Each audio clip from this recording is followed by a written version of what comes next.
Portugueses, É lá, parece que alguém está mal disposto. Nem sequer houve um boa tarde, boa noite, meus senhores e minhas senhoras. Acho que o senhor Presidente da República está irritadíssimo e talvez devesse ter feito antes um bom. na comunicação ao país que realizei em 6 de outubro, afirmei que Portugal necessita de uma solução governativa que assegure a estabilidade política. Ou seja, deviam ter dado a maioria absoluta ou à coligação ou ao PS. Mas de preferência à coligação.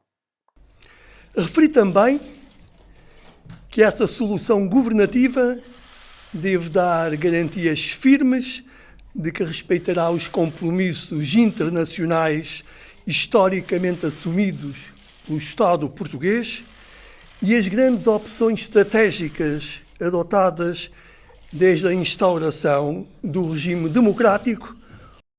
Deviam ter votado na coligação ou no PS, seus burros. Na coligação ou no PS, seus burros. Opções que, importa ter presente, foram sufragadas pela esmagadora maioria dos cidadãos. Boa, já aprendeste a dizer a palavra. Ainda me lembro como se fosse ontem, quando tu dizias...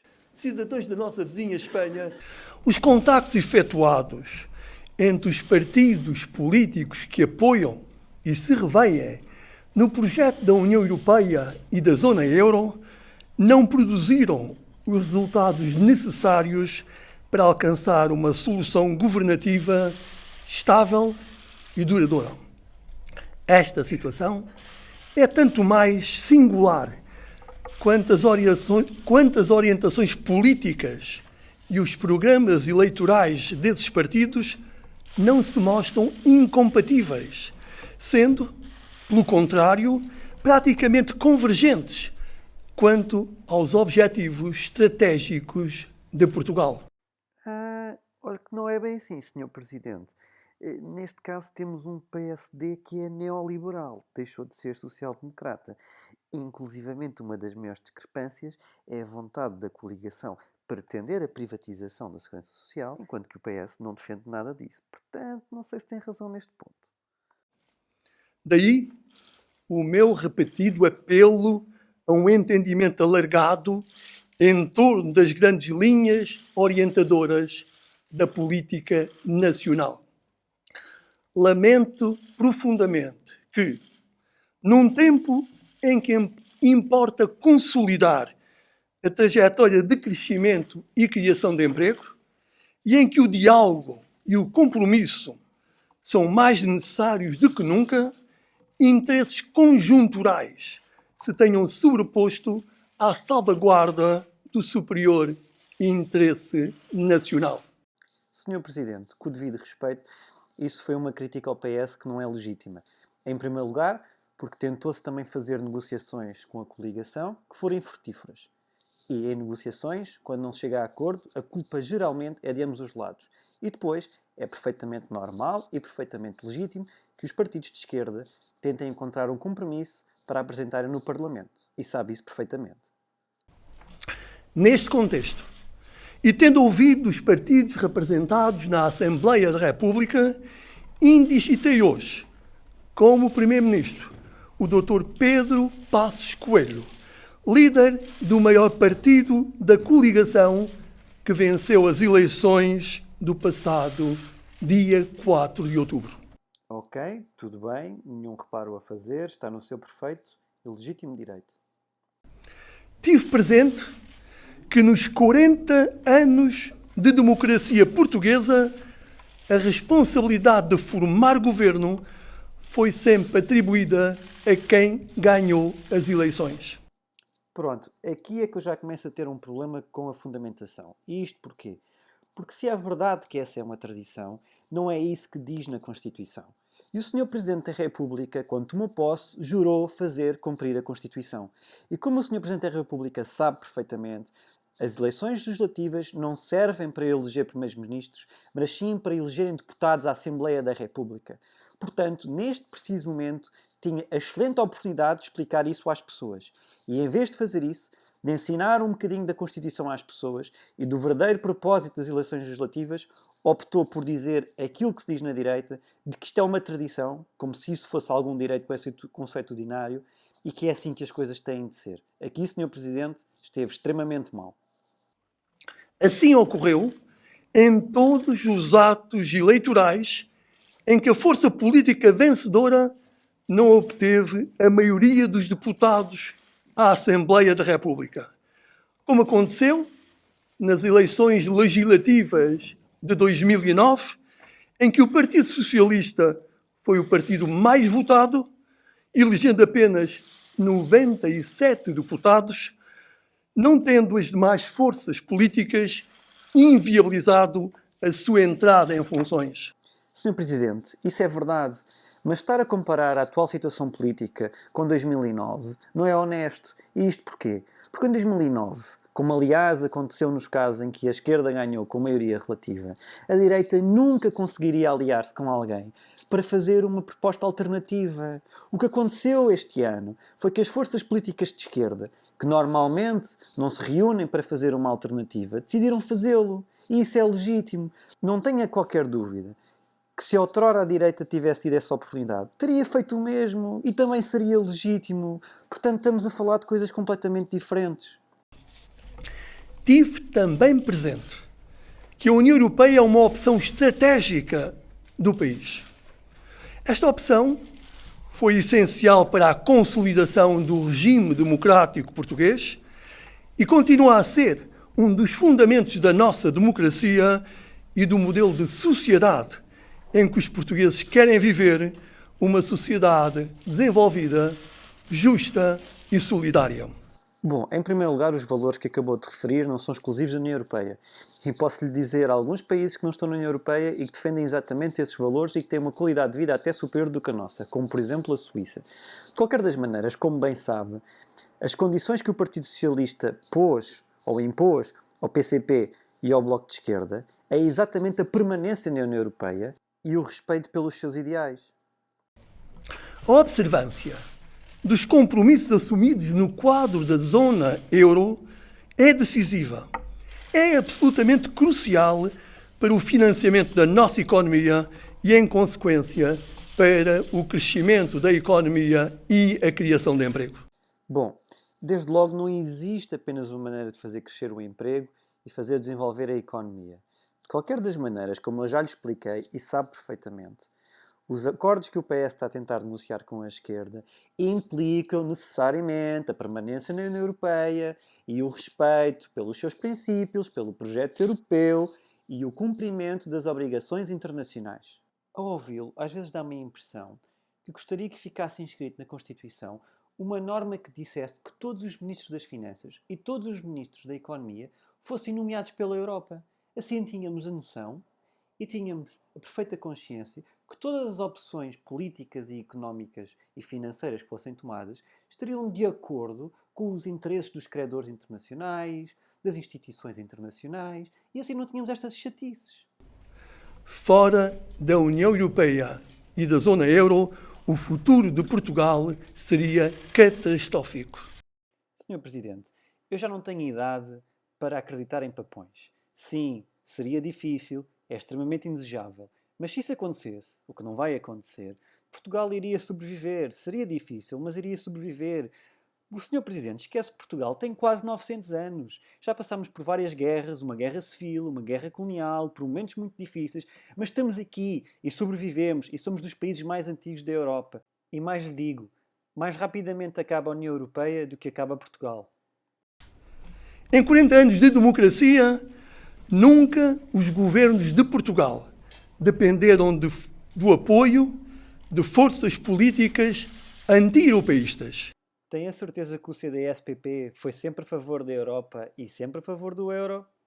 Isto é, de forças políticas que, nos programas eleitorais com que se apresentaram ao povo português, defendem a revogação do Tratado de Lisboa, do Tratado Orçamental, da União Bancária e do Pacto de Estabilidade e Crescimento.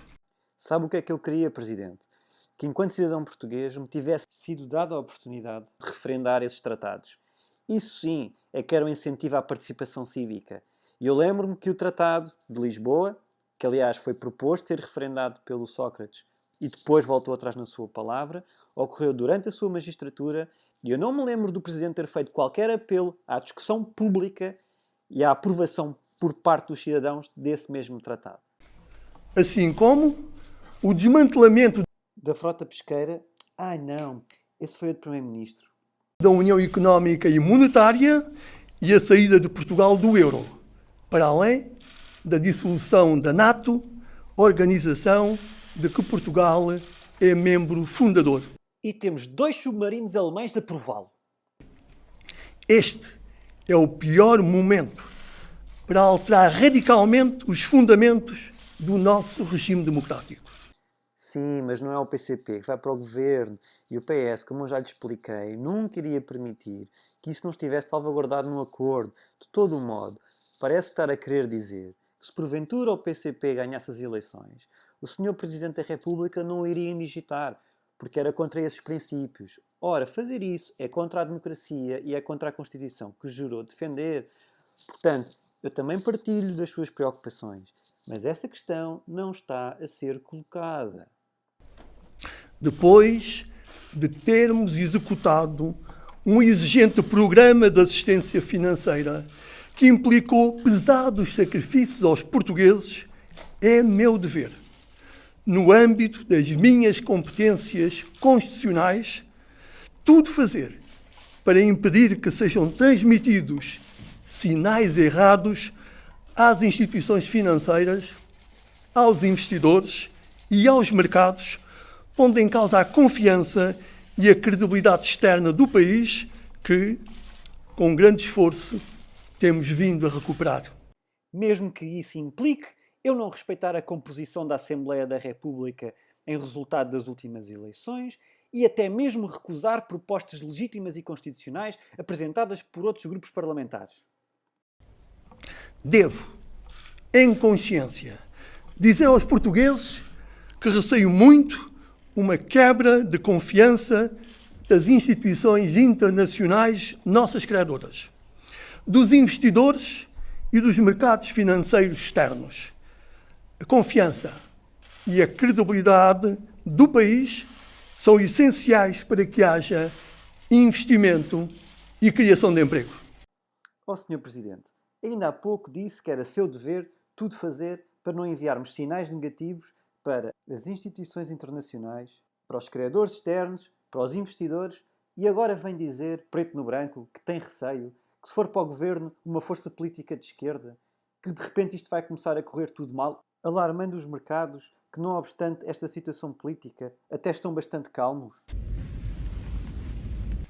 É tanto mais incompreensível que as forças partidárias europeístas não tenham chegado a um entendimento quando, num passado recente, votaram conjuntamente na Assembleia da República a aprovação do Tratado de Lisboa, do Tratado Orçamental e do Mecanismo Europeu de Estabilidade, enquanto os demais partidos votaram sempre contra.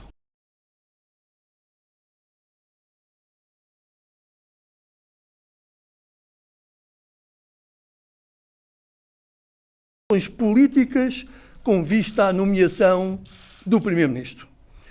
Se o governo formado pela coligação vencedora pode não assegurar inteiramente a estabilidade política que o país precisa, considero ser muito mais graves as consequências financeiras, económicas e sociais de uma alternativa claramente inconsistente sugerida por outras forças políticas.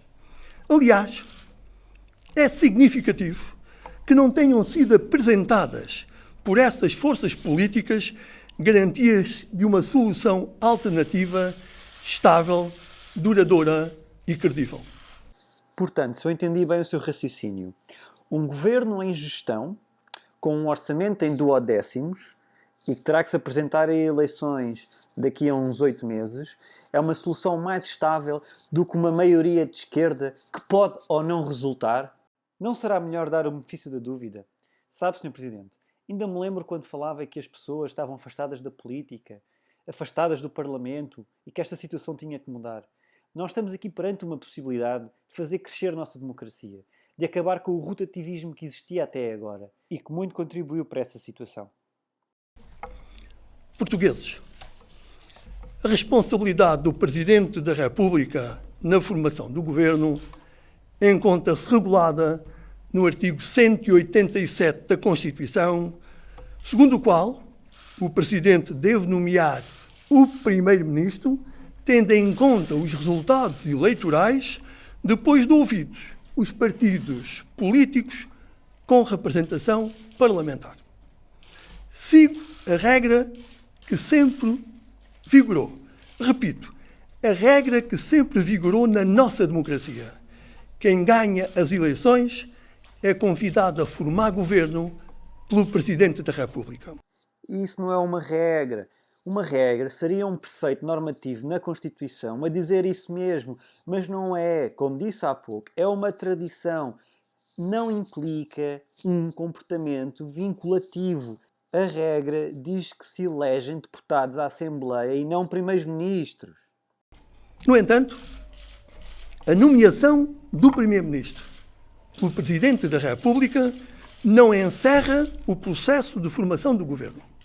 A última palavra cabe à Assembleia da República, ou, mais precisamente, aos deputados à Assembleia da República. Certo.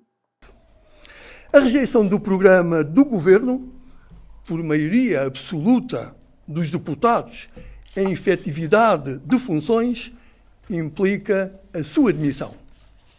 É, pois, aos deputados que cabe apreciar o programa do Governo que o Primeiro-Ministro apresentará à Assembleia da República no prazo de 10 dias após a sua nomeação.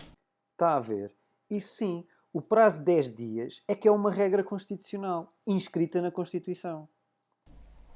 É aos deputados que cabe decidir, em consciência e tendo em conta o superior interesse nacional, se o Governo deve, ou não, assumir em plenitude as funções que lhe cabem. Sr. Presidente, o que acabou de fazer é muito feio. O Sr. Presidente está a tentar condicionar a votação dos Srs. Deputados. Os Srs. Deputados não são nenhumas crianças. Foram eleitos em nome do povo. E se está a referir à disciplina de voto que possa existir na bancada parlamentar do PS, não percebo honestamente porque é que isso o preocupa agora. Durante estes 10 anos em que foi Presidente, muitas foram as vezes onde os mais diversos partidos e bancadas parlamentares o utilizaram, inclusivamente a coligação, para aprovar os seus orçamentos. Também recorreu. Nessa altura não o preocupou a consciência e a independência e o superior interesse da nação dos senhores deputados. É só agora quando lhe convém. Quando foi Primeiro-Ministro, também usou várias vezes. Por isso aquilo que eu lhe peço é que tenha coerência. Infelizmente não é isso que está a ter hoje. Como Presidente da República, assumo as minhas responsabilidades constitucionais. Compete agora aos deputados assumir as suas. Boa noite. Boa noite, até à próxima e faça um bom ó-ó.